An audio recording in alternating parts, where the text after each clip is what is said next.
till January 7th. So that's exciting, and I'm happy about that. That worked out work-wise and just everything down there for me to stay an extra week. So what am I doing? As all of you guys I think know, I am teaching English in Colegio Barea. I teach 3 days a week. I teach on Mondays, Wednesdays, and Fridays. And on Tuesdays and Thursdays are the days where I do my class planning. If we're going to do any projects, I have to go out and get things for that. I prepare all of those things on Tuesdays. And then on Fridays, I also have Spanish classes those days to just kind of refine my Spanish. So I have classes those days as well. We have about 75 students right now at our school. It kind of fluctuates. Mexico and their school system is very different, and I have to be okay with that, and I have to like work with it and like go with the flow, because there are times where I'm like, oh my gosh, there's a better way to do this. We do not do things this way. And so I have to kind of just like accept some things, and then there are other things where I can like put suggestions in like the suggestion box and be like, oh, like maybe we can do this. But it does fluctuate how many students we have, because the parents will not like the kids' grades that they're getting, and they're like, oh, we're going to pull our kids out and we're going to put them somewhere else and hope they get a better grade. It's never like the kid's fault. It's the school. So that sometimes is frustrating. But so it depends. We had 80 students at the beginning. Now we have 75. I guarantee that by the end, like by July when we finish, we'll have probably more again. So it's just kind of different that way. But as of right now, we have 75. So other than that, I teach on Saturday mornings in the comedor. In Temisco, we have 4 comedores that came to our Christmas event, which was on the 20th. But as of right now, actively, we only have 2 that are running. We have one in Temisco, and then we have one in Bomberos. The comedor in Bomberos has over 85 children that come consistently to that comedor. There are 12-year-old moms that come with their kids to those. That one's crazy. That one is crazy. I cried a lot after going to that one, because there are literal 12-year-old girls that I think are bringing their little siblings. No, they're their kids. So that one's brutal. That one's crazy. I teach at the comedor in Temisco. It's a little bit closer to where I live. There are a little bit less kids there. We have about 35 students that come consistently. I would say 45 in total. Some kids come sporadically.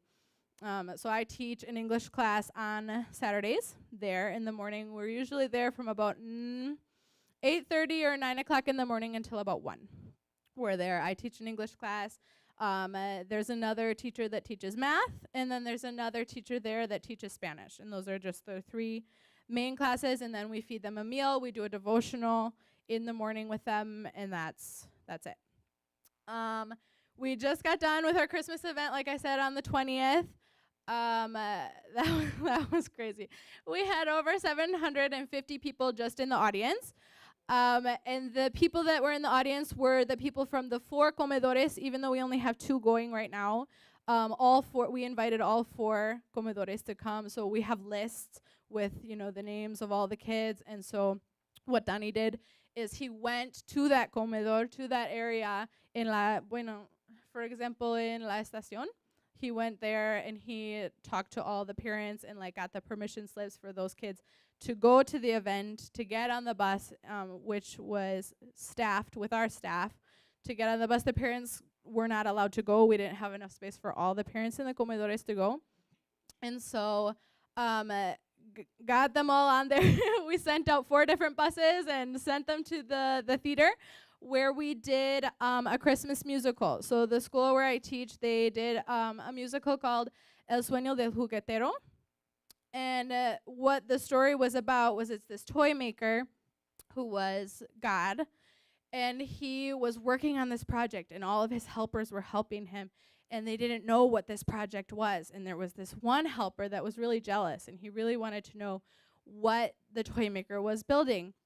And then there was this big day, and it was this big reveal, and there was this toy, which was a human. It was a person. And they were like, this toy was super special because it had feelings, and it had emotions, and it could think for itself, and it was like this toy like none other that he had ever made. And this other little helper was super jealous and destroyed everything that the toy maker had done. And then the juguetero, the toy maker, had to kick him out. And was like, you know what, you can't work in our factory anymore, you have to leave. And so he left. And it was basically like, it starts with like creation, and the story of like Satan getting cast out. And then we have, this toy, and this special toy was Adam. And then they create this doll, and this doll is Eve. And she comes and she helps him, and then touches this toy she's not supposed to touch. And it was basically this whole story reaching to the crucifixion. It leads all the way to that. And so it was really cool. It's like this gospel story, but kind of like disguised in this cute Christmas story, because all of the parents to the students that go to our school are not believers. There's not even one. There's not even one Christian family that sends their kids, other than Susie, which is Jacinto and Laura's daughter. So she is like the only like Christian. Other than that, all of them are not believers. And so it was kind of like we wanted to like give them and present them with the gospel story, but in a way that wasn't quite so obvious, and a little bit more receptive, I guess, a way for them to receive it better. And so we shared that story with them. It was like a Christmas musical. And then afterwards, we called all of the students to the school up there. And then each of those students got their name called, and we gave them a gift. And I want to just say, like, formally, like, on behalf of Barea and La Fundación, like, thank you. The river is the reason why my students received a gift. And so I'm so thankful for that, because if it wasn't for your guys' donations, the students would not have received a gift. And it would have just been the comedores, the kids from the comedores, which received a gift. And so that was something that was really on my heart when Donnie told me that they didn't have like the funds, and that they weren't intending to give the students a gift and just to the comedores. I was like, oh, I don't know, just like something just like didn't feel right. I was like, but how? I'm like, how are you gonna give all the kids in the comedores a gift in front of like the little kids and my students? I'm like, oh, like I just don't know that they're gonna understand that. And he's like, no, he's like, it's fine. We just treat it like a ministry. And like, well, these kids are like, even though the kids that I teach and our students are needy, they come from broken homes and different things. They're not quite to that level. They're not living, in cardboard houses and some of these things like the kids in the comedores are. But I just still was like, I don't know if I'm biased because I'm with those kids every day. I'm like, I want my students to get a gift too. And so I'm so thankful that they were able to receive a gift too. So they came up, and then every comedor went up to the stage and received their gift too. And so that was really powerful. That was crazy. I've never seen anything like what this ministry does. Like, no school gives all of their students a gift, and they're nice gifts. Like, I like looked at a couple of them, and they got like Nike tennis shoes in there and just like really nice stuff. I'm like, where's my gift? No, I'm just kidding. But honestly, like, they were really nice gifts. They weren't like super chafa, like they weren't cheap. And so that was kind of cool. Like, that was really encouraging. And like seeing all the kids up on the stage with their gift, some of them were crying. Like, some of them were so happy. And like, they all told me, like, we've never gotten anything this nice before. And they're like, oh, and this one little kid came up to me and he's like, Mira, he's like, Santa gave me a gift. I'm like, no. I'm like, Santa didn't give you this gift. I'm like, Jesus loves you so much that he wanted to give you this. I'm like, it's because of Jesus. You need to thank him for giving you this gift. And it was just like, he was like, you could tell he was like kind of thinking about it, right? And so that was really cool. That moved me. I cried when I saw all the kids up there with their gifts, and some of them were crying. Some of the older kids from secundaria, these kids are like 14 years old, and they're crying. And it's just like, why though, And the thing is that we prayed over all the gifts before we handed them out. Like, we touched, we laid hands on the backpacks, we laid hands on the bags and everything. I mean, there were so many gifts that we filled over 4 classrooms just full of gifts, and we prayed over every single classroom. We had a group from Kentucky that came to help us, and they were godsend. Honestly, we would not have finished without them. I think we would have been not sleeping for the past 3 days before the event if they hadn't come. They helped us so much. I literally cried and hugged every single one of them. It was 6 of them that came, and I hugged all of them, and I'm like, thank you. Like, thank you for coming, for wrapping over 100 gifts. We gave a lunch to every kid that came also at the event. And so, I mean, just getting the paper bags and stamping all of the bags with the foundation's logo on it took them over an hour. Because it's like over, how many bags, 300 bags, just stamping the bags. And then, putting the tortas, the sandwiches in there with a little juice box and then a bag of candies. We handed out over 400 bags. Over 400 bags of 400 sandwiches and 400 juice boxes, and like just filling those bags takes a really long time, and filling them in the bins. And it's just like, who does this? I literally just sat there and I'm like, who does this kind of thing? I'm like, this is crazy what we're doing. And it just seems like so unrealistic that we're going to finish in time. But then the Lord sends 6 people from Kentucky, and it's like, who would have thought? And they had so much energy, and they had, I think, I don't know, 10 times more energy than me.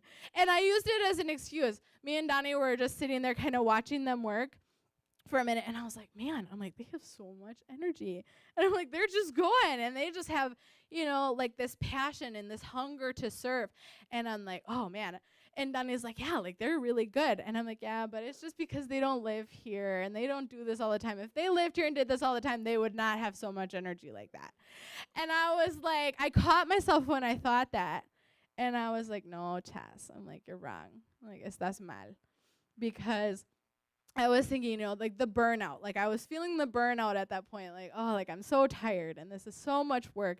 And my excuse for why they were giving so much of an effort is, oh, they just don't live here. They're just here a week. I could do anything like that for a week. It's exciting for a week. But when you live here and you see the kids and their sassy attitudes and everything, sometimes you're like, you don't even deserve a gift. Like, give me your gift. Like, yeah. And I used it as an excuse, and I'm like, no. I'm like, the Lord wants that energy from me. And he wants me to serve him that well, with that much of an effort, with 100% of who I am every day. And it's not an excuse like, oh, they're just here 1 week. No. He's like, he wants that effort from you every single day. And it was kind of like a conviction for me. Like, I felt like, as time goes by, like maybe at first I was them. And I was giving my 100% effort. And I was excited about it. But then after time, you get tired. And it's like, you know what? I'm not going to give 100% of my effort. And it's justified. Why do I have to give 100% all the time? I'm just going to give 50%. It's more than most people are giving. I'm like, what? I'm not home with my family right now. I'm like, that's a sacrifice. So if I don't give as much as the next teacher who lives here and has her family close, like that's fine. It's justified. Because I'm already sacrificing a lot just to be here. And I'm like, no, that's not right. And that's not what the Lord wants from me. And so it was kind of like a good reminder for me, like, oh, no, like, give 100% all the time. And they were so awesome. I'm so excited that we have our group that's coming from here in March. I'm so excited about that because of something that my mom said that rang super true when I was observing this group from Kentucky that came. And she said to me and to Donnie in one of our group calls, she said, when a group comes, she's like, we don't want to just come to be encouraged. She's like, we want to come to encourage you guys. And we want to not only be there for the kids and interact with the kids, but we also want to interact with the teachers and with the other staff and with the other workers to encourage them. Because sometimes when groups come, it's like they come with this new energy. And it's like, oh, they kind of remind you of what you're doing. And it's not that you don't know what you're doing, but when someone tells you, whoa, this is super cool, you're a part of something awesome, it kind of like animates you a little, like, oh, yeah, like it is super cool. And it kind of reminds you of why you're doing what you're doing. And I saw that when this group from Kentucky came, that they had so much ganas. They were so excited. They were so energetic. And they were like, whoa, like we want to do this every day, what you do. And I'm like, no, you don't. Like, I'm so tired. But it's like, really, no. And I stopped myself from saying that. And I'm like, oh, yeah. Like, I'm a part of something awesome. Like, all of my sacrifice is not for nothing. Like, I'm not missing my family for nothing. I'm not missing things that are happening at home for nothing. Like, I'm a part of something holy. I'm a part of something that the Lord is doing. And that other people from the outside come in and they're like, this is awesome. And it kind of encourages you. And it was like, I felt myself, like, I don't know how to say it. Like, I got contagious. It was contagious, their energy. And I felt myself with more energy than I had had before. And it was like they arrived at 10 o'clock at night, and they got to the school, and I was sitting on the floor in the auditorium in the gym, like gluing things, and like we were making homemade little ornaments to stick on the tree because the ones at the store were too expensive. And so we were just like making these things, and it's 10 o'clock at night. I had taught all day. I had gotten there about 6 in the morning, and I'm tired. And these people come in from Kentucky. They drove from Kentucky. Yes, they did. They drove in a truck with bins of backpacks and gifts in the back of their truck. And it was over 36 hours, they said, driving. And they drove straight through. They didn't stop. They just, stopped for gas, and they just kept going. So they drove with a bunch of gifts that their church had donated to give to the kids. And they show up, and you would think after 36 hours of traveling that they'd be so tired, they'd be crabby, they'd be hungry. No, they come in there, and that was me. I was tired and crabby and hungry, and I had shown up at 6 in the morning. I had slept in my bed that night before, and I was so tired. And they come in there, and they're so excited. Like, how can we help you? They're like, can we do what you're doing? They're like, you rest. You just go. Like, we'll do what you're doing. Just show us how. And I'm like, well, I'm like, okay, fine. I'll show you how. I'm like, they're like, what else do you need done? I'm like, well, we need to make homemade bows to stick on the tree and everything. Like, let's go. They're like, do you know how to make a bow? Can you show us? I'm like, actually, I have no idea. And so they were like watching YouTube videos, and we were there until about midnight, and they just went, even though they had been, 36 hours driving. And so it was just very, very encouraging. And so I'm excited that this group is coming in March, because I think that it'll be really awesome and a really big encouragement for the teachers and the other staff that we have. And so that's why I'm super excited, because not all of them have the resources to be coming here. Like, I get encouraged coming here and like having this rest time. And it's like, oh, I feel like I'm going to go back, refreshed. But those other teachers don't have that. They're still at home. And while they do have their own families, and they do, have their own houses and everything, it's not the same for them. It's not quite like that. So I'm excited about that.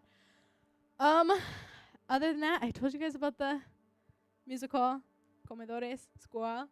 I would just say the only other thing that I really want to talk to you guys about before I open it up to questions is that these kids that we have in the school, like a lot of times I think that the kids that are going to the school, it's like, well, they're just a step up from the kids that are in these comedores. Like, they're not living in houses with dirt floors. So sometimes I like to be like, well, they're a little bit better off. But when I'm with them every single day and they share their stories, it's like, oh, man, I spend so many days crying. I'm serious, with the things that they tell me and the things that are happening in their houses. And a lot of times what gets me is these naughty kids. They're so naughty, and they're so rebellious, and they don't listen to anything, and they don't care about what you're having to teach. And my immediate reaction is wanting to scold them or to yell at them and be like, yeah, like, why can you not just do this worksheet I'm giving you? Why do you have to just, be messing around? And my biggest fear this year was teaching the older kids, because these older boys are taller than me, and when I talk to them, I'm like looking up and I'm like telling them, and scolding them, and I almost feel like I don't have the authority. And especially because I'm just, this white girl, and what does she have? They're like, oh, you don't know anything, we're not going to listen to you. And that was my biggest fear going into this school year, was teaching the older kids. I'm like, I don't know if I can do that. My gifting is little kids. And I would say that has been one of the ways that the Lord has blessed me the most, because my older kid classes are my favorite classes out of all of my classes. I love my 3 hours. It's the first 3 hours of the day. I'm teaching those older kids. They're 12 to 14. And I love teaching them because we have such good conversations. They understand so much more. A lot of times, if I'm being completely honest, we don't go over a lot of what I have in my lesson plan for that day, and we just talk. And they ask me questions, There was one day a student asked me how I felt about sex before marriage and if I thought it was wrong, because in their other class, they were going through, like sexual anatomy and everything in their class, but they do it with, Donnie teaches that class like with biblical principles. And so he goes through the Bible and what does the scripture say, and kind of lets the kids figure it out for themselves. Like, he doesn't say, oh, I think this is wrong. He says, well, let's just read the Bible and let's look it up, and you guys Google it and see what the Bible says about it. And he kind of lets them come up with their own answers, and they actually end up answering their own questions because they'll read the scriptures, and then he'll like redo their question to them and be like, so what do you think? Do you think it's right or wrong? And they're like, oh, we think it's wrong.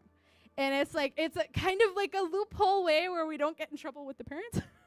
But they kind of come up with their own answers, and they answer it for themselves. And so I kind of adopted that strategy that Donnie has. And so there was one day where they asked me about it, and I'm like, well, let's just look up some scriptures on it. I'm like, let's just talk about it. And that was all we did in class for that day. And so that I love, that I have the freedom to do that I don't get in trouble for doing those kinds of things. But, there will be times where, like, students will come in and like, Miss, like, can we just have a day where we don't actually do a lot of English and we just tell you about our problems and you pray for us and we leave feeling better? Well, a student said that to me once, and honestly, that day was a horrible day for me. And I was like, you know what? I would love that. Like, let's just do that. And I'm like, but only if you guys pray for me too. And they were like, okay, Miss, like, we can do that. And so that's awesome. Like, my classes with them, I enjoy so much. And one of my biggest fears was these older kids, these older boys. I was like, oh, man, I'm going to have big problems with them. And I was walking down the street one day, and I really shouldn't do that because on the street where the school is, it's not so safe. But I was just walking down the street, and I see these gangster-looking boys. They have their cadenas, they have their chains, and their saggy pants, and just, their earrings in, and they look like a gang, honestly. And I was like, oh, I better cross the street and, go over to the other side of the street, until I noticed that they were my students. I didn't recognize them because all of the students, when they come in, they're not allowed to have any type of jewelry, and they have to wear their uniform. And so outside of uniform, I didn't recognize them at all until they're like, hola, Miss. And I was like, oh my gosh, I'm like, those are my kids. Those are my students, they're all taller than me, and they looked so crazy. I would have never known that was their style. Inside school, I wouldn't have known. And they come up to me, and they hugged me, and they're like, oh, and there were a couple guys there I didn't know, and they're like, who is this, like, güera, like, who is she? And like, no, like, you be quiet, this is my English teacher. And they're like, she's awesome. And it was just kind of like, it was so sweet. And there was one day where it was like the day after that I wasn't supposed to teach or go into the school. But I went because it was after exams, and I had a couple meetings with parents. And so I went in there, and all the kids were in the auditorium practicing and rehearsing for this Christmas musical. And you would have thought that I was a celebrity. I walk in there, all the kids leave their places, all the kids stop, and they give me this big hug. And the first kids to give me hugs were these older boys that are taller than me, gangster, too cool for school, don't do anything in my class. And they give me this hug, and one of them said, Miss, ¿sabes que la quiero mucho? He's like, Miss, do you know that I love you a lot? And it caught me so off guard that I thought my Spanish was wrong and I wasn't understanding. And I was like, what? I was like, what did you just say to me? He's like, ¿sabes que la quiero mucho? He's like, I love you a lot. And it made me cry. It made me cry because my biggest fear going in was that I wasn't going to be able to teach these kids anything, and that they were going to be so hard. And then after seeing them in that street that day and seeing how they are at home, I'm like, oh man, like, these kids are scary.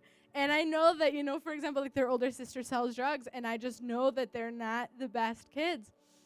And so, like, him being humble enough to tell me that was like, whoa. And in front of his compañeros, like, in front of his classmates, like, that was a big deal. And it's because these naughty kids, you can't scold them. It doesn't work.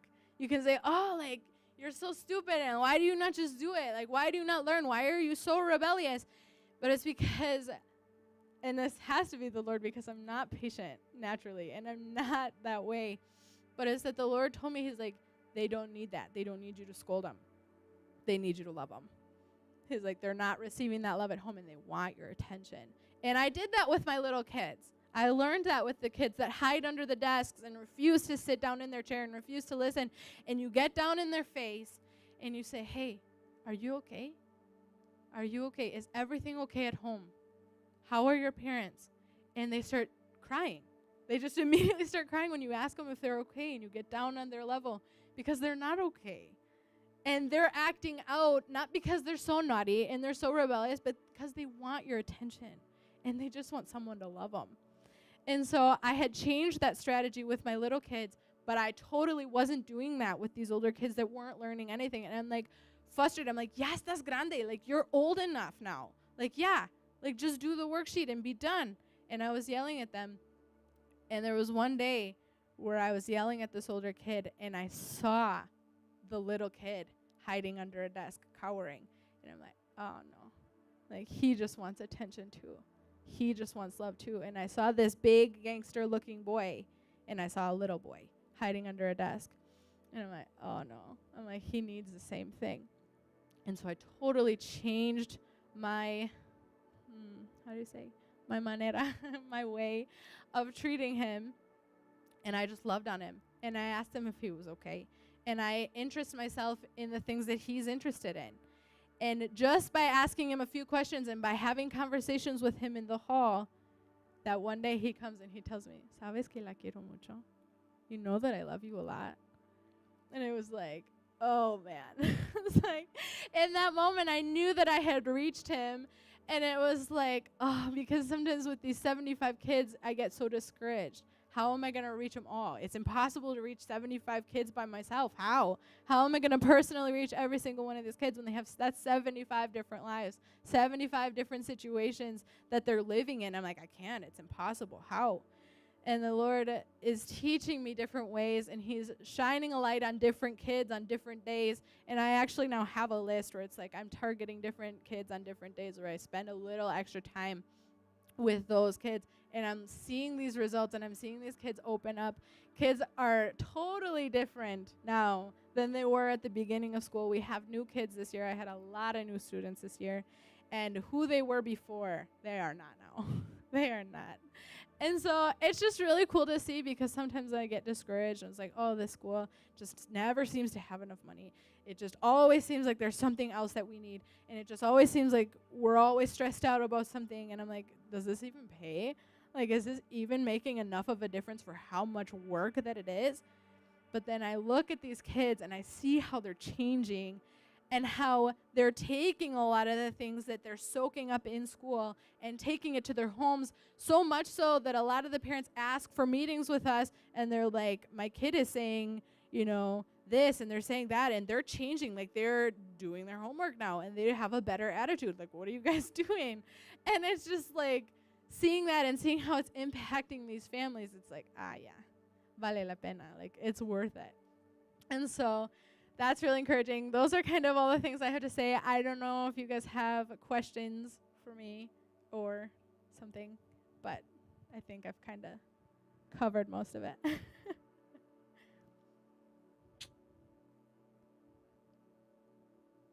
Preguntas, dudas? No? Yeah. Oh boy.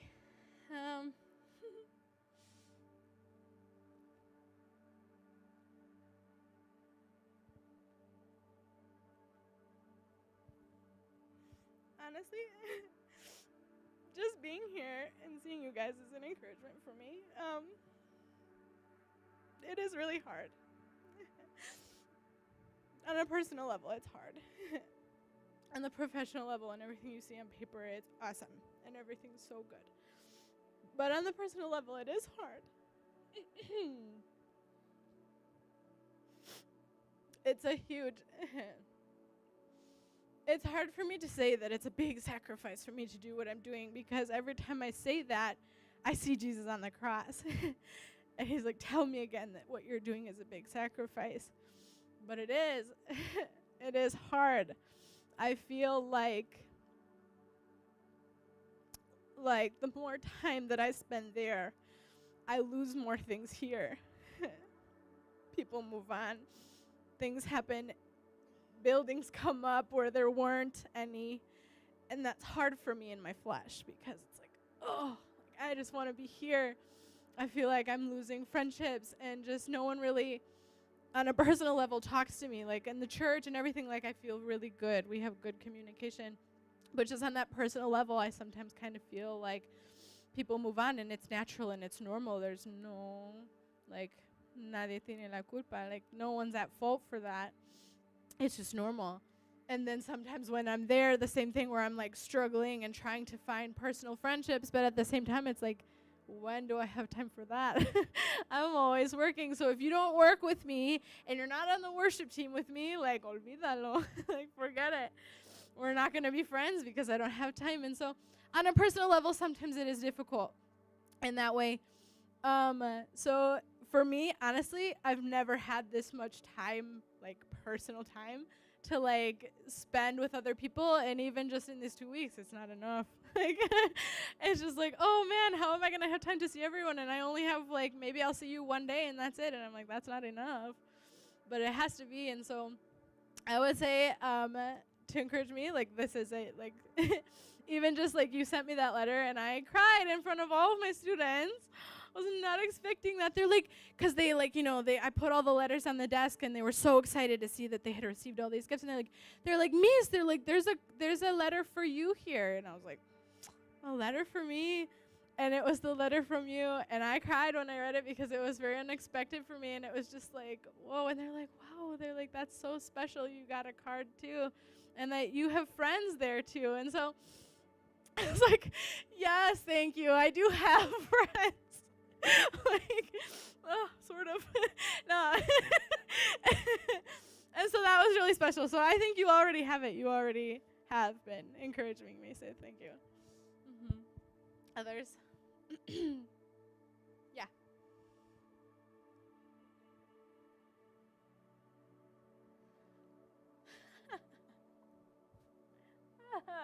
That's a great question. Have they accepted me? I think so. I think yes.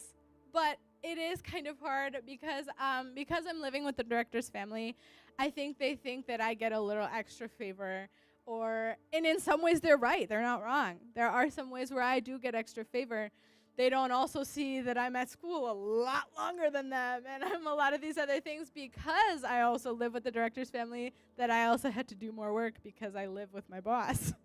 But so they don't always see those things, but they always think I'm a little extra favored, and so there's a little bit of resentment that I do feel that way.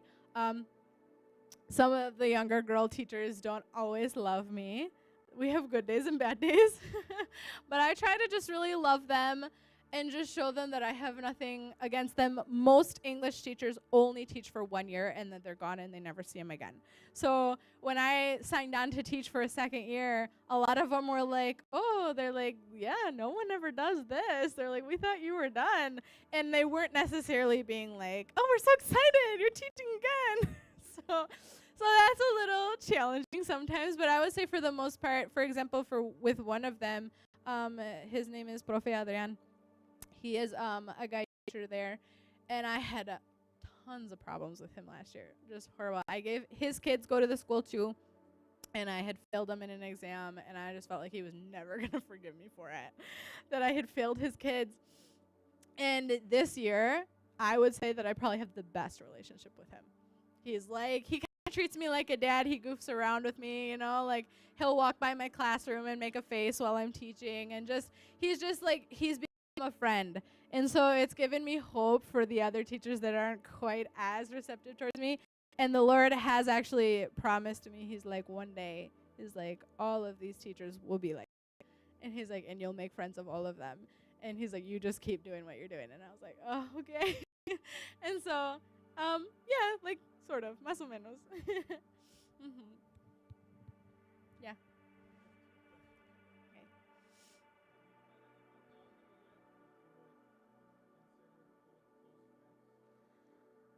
Yeah. There's a girl on the worship team that plays the keyboard, and she has been a good friend to me. I went to her birthday party. She just turned 21. And that I felt like that was like a real like turning point. Like I've really only ever seen her at church, and we lead worship almost every Sunday together. And she's just a little younger than me, and she has just been like out of the blue, kind of like texting me things and just like, oh, the Lord gave me this for you, and like things like that. And I'm like, oh, like I found a friend in her. I would say Abby too, which is Jacinto and Laura's daughter. last year we did not get along at all. She did not really like me very much. But this year has been so different and so sweet. And I even feel like the Lord has given me a love for her that's different. And we just get along so much better. Like I'll get home and she'll be there and she'll be like, oh, you want to bake something with me? And I'm like, not really, I'm so tired, but yes, let's go. and we'll just our relationship is so much better. And she actually wrote me for my birthday and she was just like, she's like, I want you to know that you have a sister in me. And that I'm always here for you. And it was just kind of like when she wrote that, it was just such a huge victory from where we were last year that I was like, oh, like I see it like slowly but surely. Like, yes, I see that's happening, creating relationships.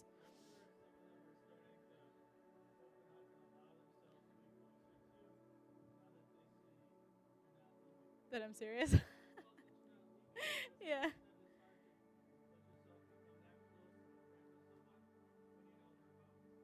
Right. It's true.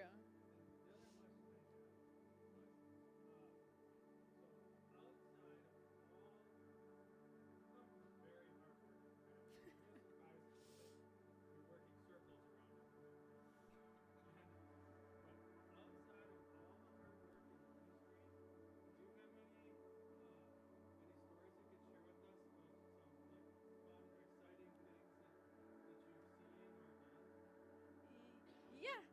Well, we went camping in Las Estacas, and that was super fun. That was a super sporadic thing that we did. I never have time to do anything like that, but it was like the very last day of school, and we were going to have like un puente, where we were going to have one day extra that we weren't going to have school. And then because I don't teach every day, I was actually going to have 4 days off of school. And so Gerson shows up at school, and I still had like 2 more classes left for that day. And he's like, hey, we're going camping in Las Estacas. He's like, you want to come? And I'm like, my immediate reaction was, no, I can't. I have 2 more classes. I have nothing with me other than my uniform I'm wearing right now. Like, no, I can't. And he's like, let's go. It's going to be fun. Like, it's just, spur of the moment. And I was like, you know what? Yeah. I'm just going to go. I'm going to be crazy, and I'm just going to go. And I was like, he's like, okay. He's like, as soon as you're done with your very last class, he's like, we're going to go. He's like, so you call Abby and you just tell her to go in your room and get you what you want, and we're going. And so we did, and she just packed me a couple things, and we just went. Didn't even grab my swimsuit, and I swam in my clothes. But it's this beautiful place where the water is so clear and it's so blue. And it's like one of those places that you feel like shouldn't be real. It shouldn't be real that they're like dyeing the water or something to be that beautiful. And it was just like a moment where I really, really needed it, where I was quite honestly on the verge of giving up. And that's like, you can say that, like, oh yeah, you were on the verge of giving up, but you weren't going to. No, really, I was done. I was like, this sucks. This isn't worth it.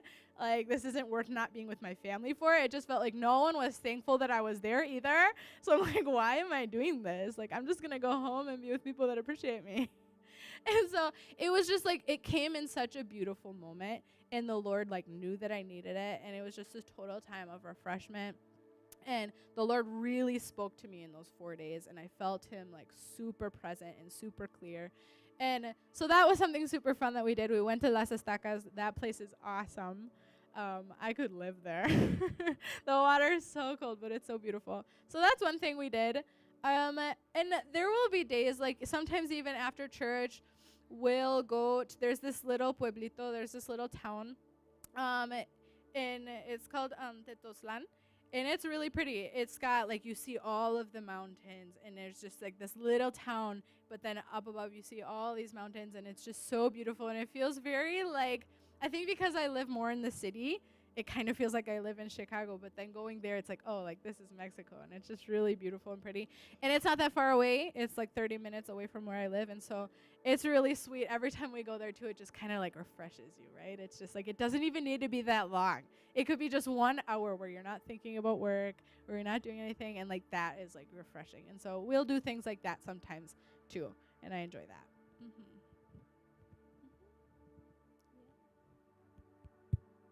Yeah.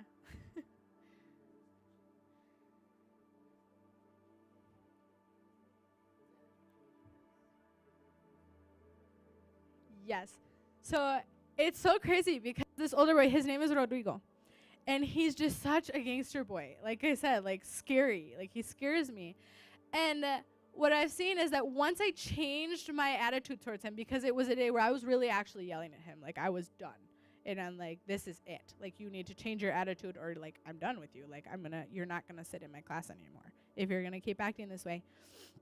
And it was in that moment that I saw another little student that I have cowering underneath my desk, and I saw him like that, changed my manera de ser, like my way of being with him, and I started just loving on him. And anytime that he would start acting out or start, doing whatever, not on task, I would just go up to him and be like, hey, are you okay? Do you understand what you need to do? I'm like, how can I help you? And just treating him more like that. And just like, hey, what are you doing tomorrow? Like, what are you doing this weekend? What are you going to do after school? And just kind of like talking to him and being like showing more of an intentional interest in his life, where it was like, it almost catches him off guard every time. Where he's like, oh, I was expecting you to yell at me like all the other teachers do, but you're asking me what I'm doing this weekend and if I have plans, And so once I started doing that, he started turning in his homework on time, and he started paying attention in my class, until he literally started yelling at his other classmates and was like, hey, like, shut up. She's trying to explain this. And I was like, and I noticed that I had like found myself an ally in this guy that originally had been the one that was distracting the entire class all the time, the class clown. And it was like, now I notice that those other two boys, they're kind of like the three musketeers, these three, and that they are now some of my best students that I have in that class. And some of the girls that are like the best behave are the ones that are now getting lazy and are like not turning their things on time. And I'm like, how, to the point where I have extra classes I tutor at 6 o'clock at night every Monday. I have a couple of college students now that like to come, and I give them an extra class. And they actually will sometimes come voluntarily to those extra classes that I have just to try and get ahead. And it's just like crazy stuff that if you would have told me at the beginning of the year that they would have been coming to extra classes I had, would have never believed you. And so those kinds of things, yes, I see that it's spreading. I still would like to see it in a couple of my other classes. But at least in that class, yeah, gané. Like, I won. I have victory in that class. So yes, I would say that yes, for sure. I see a huge change.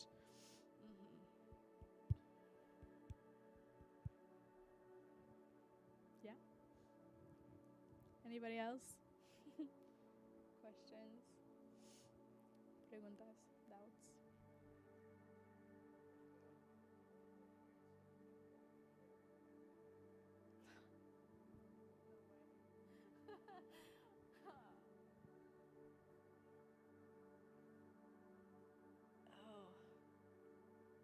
I mean, I would say the thing that I pray for the most consistently, like in my personal prayers, is that every single one of those kids would receive the Lord.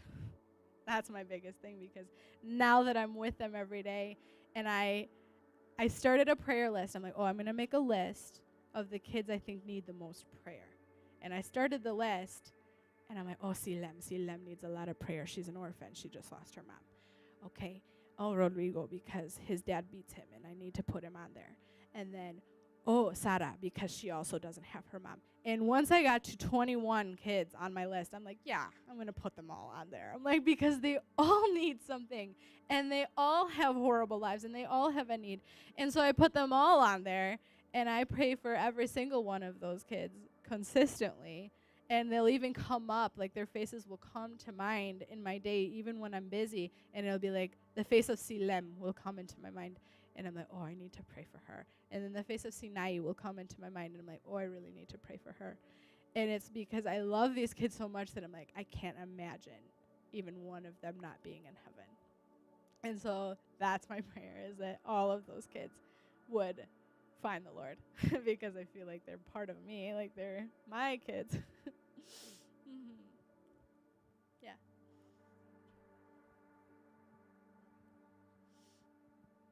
A couple. I would say maybe two.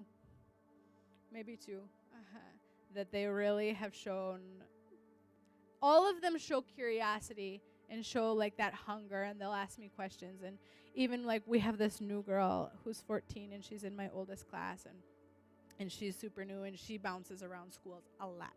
Like, she's like, this is my third school this year. And I'm just like, that's insane. Like, I can't even imagine being pulled out of school that much. And she's like, this school is super weird. And I'm like, why? I'm like, why is this school weird? And she's like, because, like, all the teachers ask me personal questions and they, like, want to know me. And I'm like, okay. I'm like, I could see why that's weird. I'm like, but it's because they actually care about you. And she's like, yeah, but she's like, I just don't want that. She's like, because I'm probably just going to leave. And I'm like, then pray that you don't. I'm like, pray that the Lord keeps you here. I'm like, I'm praying that. I'm like, I'm praying that for the rest of this year that you stay here. I'm like, because I think you need this. I think you need relationships because you keep getting pulled out of schools that you don't even have enough time to create those relationships. I just saw she just friended me on Instagram, actually, and she's got over 1,000 followers. And I'm like, that's so sad because I know who she is and I know she's friends with no one. And so it's just like, oh, man. And so I just pray for her. And she asks me questions all the time. All the time. She's like, or she'll ask me, because I mentioned in a class one day about what time I wake up. They're like, what time do you wake up, Miss? And I'm like, I wake up at 4:30. And they're like, why? They're like, if you don't have to be at school until 6:30, why do you wake up so early? And I'm like, because I need time to shower and I need time to read. And if I don't wake up at 4:30, I don't have enough time to read my Bible. And they're like, seriously? You read it every day? But now see, Nay, she's like, she asks me every day, what did you read today? What did you read today? And she has this hunger, and I share with her what I've read. And it's like we have our own, like, mini devotional in that 5 minutes, where she asks me. It's like become this game where now other girls in her class will ask me, like, Miss, what did you read today? And it, like, becomes this thing, and also really good accountability for me. Because there's some days where I'm like, no way, I'm not doing it today. I'm like, yeah, I'm tired. Yeah, I'll read later. But now I'm like, nope, I have to read because if I don't, the girls will know. They'll know that I slacked and I didn't read. And so I will say that there's curiosity in many, but there's for sure 2 that I feel like really have actually accepted the Lord. Mm-hmm. There are devotionals in the school every single morning, where we do worship, a time of worship, and then each teacher takes a week and takes a turn leading those devotions, yes. Yeah.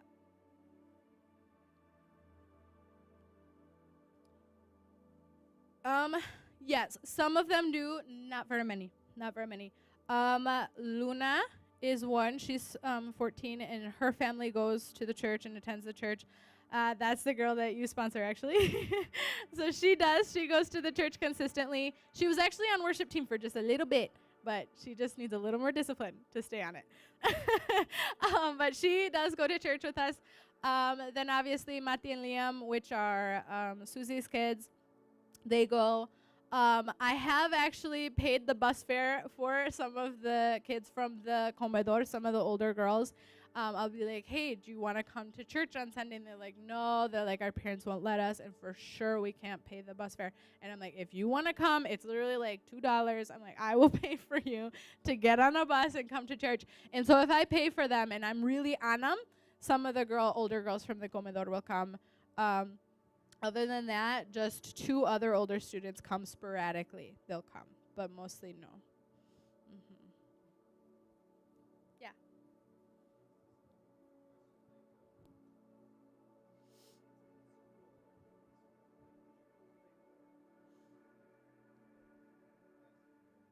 Yeah.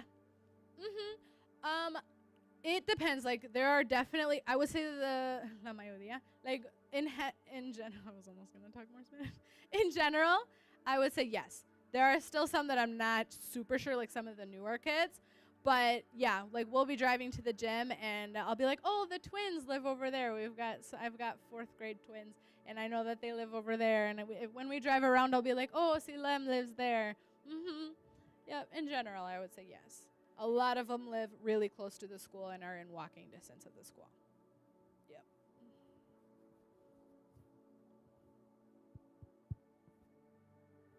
Yeah? More? Less?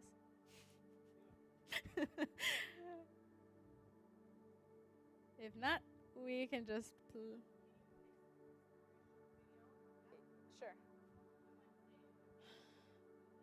Yeah, I made this video like 10 minutes ago. So it's not my best work, but I just kind of threw some things in there. So at the very end of the video, you'll see clips from the musical. which will, yeah, I just put like little tiny snippets. I have the full videos if you want to see them after, it's fine, but otherwise the video is gonna be like 10 minutes long, and I didn't think you guys would be interested in that. So you'll see little snippets from the musical. I don't have much from that just because I was behind stage and then I was sitting down in the audience with my littles.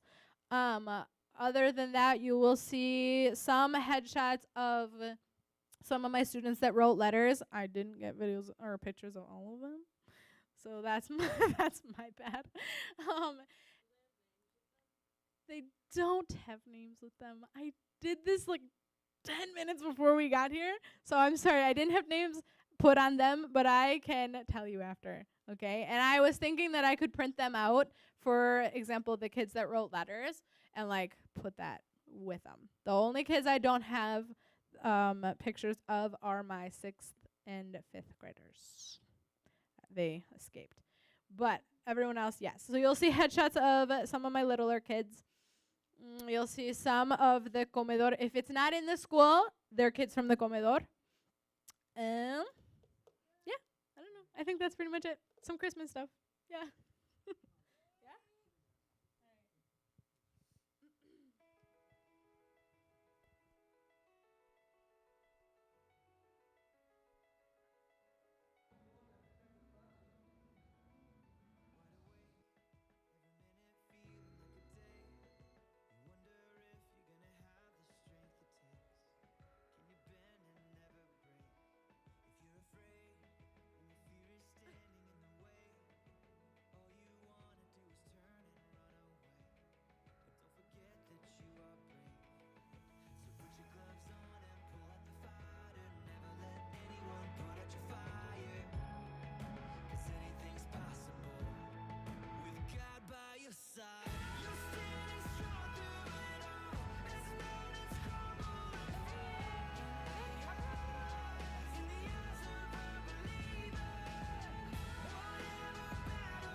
Well, it's because I put it together in like 2 minutes, and all of those videos I have like 10 minutes of every single snippet that you just saw, and I'm like, no, we're not putting all of those on there.